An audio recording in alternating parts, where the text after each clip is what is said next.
diibta islaamka qaata war aayad ilaahay oo magaalada maraysa noqda yudniina calayhinna min jalaabiibihinna oo kursigan ku fadhisa yudniina calayhinna min jalaabiibihinna oo bas raacaysa yudniina calayhinna min jalaabiibihinna oo fasal gelaysa ka soo baxaysa yudniina calayhinna min jalaabiibihinna la guursanaayo oo aqalkeeda loo sii kaxaynaayo yudniina calayhinna min jalaabiibihinna oo suuqa ka adeeganaysa noqda walaalayaal in allaala intaad ku dadaashaan xijaabka ilaahay danihiina ku dadaala saad isu qaawisaan baa naarta lidinku qaawinaya saad diinta alla u nacdaan bay jannadu inii nacaysaa saad cadaabka iyo saad xumaanta iyo fisqiga iyo qaawanaashaa u jeclaataan yaa ibliis iyo shaytaan idin jeclaanayaa haddii kale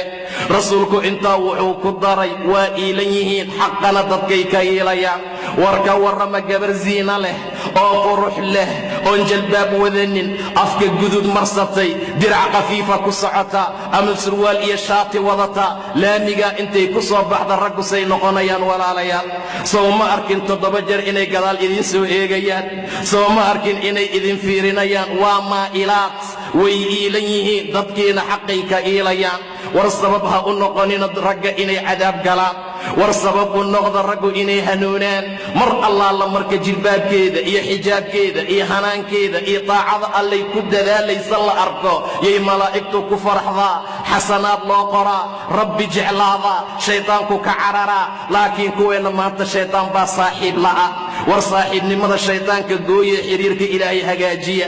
sidaa darteed ayuu rasuulku intaa ku daray waxaad moodaa madaxooda ratiga geela ah ee baadiyaha daaqa kuruskiisa oo kale oo iilan wallaahi inay jannada alla galaan iska daaye xataa carafteeda heli maayaan buu dhahay sala allahu calayh wasalam naag walboon jilbaaban inay janno alla gasha daaye xataa udugeeda heli mayso naagtaan xijaabanin hooyadkeedu waa jahannamo tii xijaabka qaadan weysa alla agtiisa carray ku leedahay tii xijaabka qaadan weysa waxaa dhaxulla looga dhigayaa cadaabka mid allaala midda xijaabka qaadan weysa waxaa tacaam looga dhigayaa dariic iyo zaquuma iyo geedaha alla tilmaamay subxaana wa tacaala waxa la cabsiinayo oy adduunka ku cabaysay sharaab buu ahaa laakiin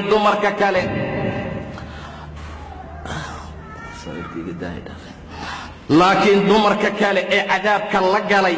ee ilaahay subxaana wa tacaala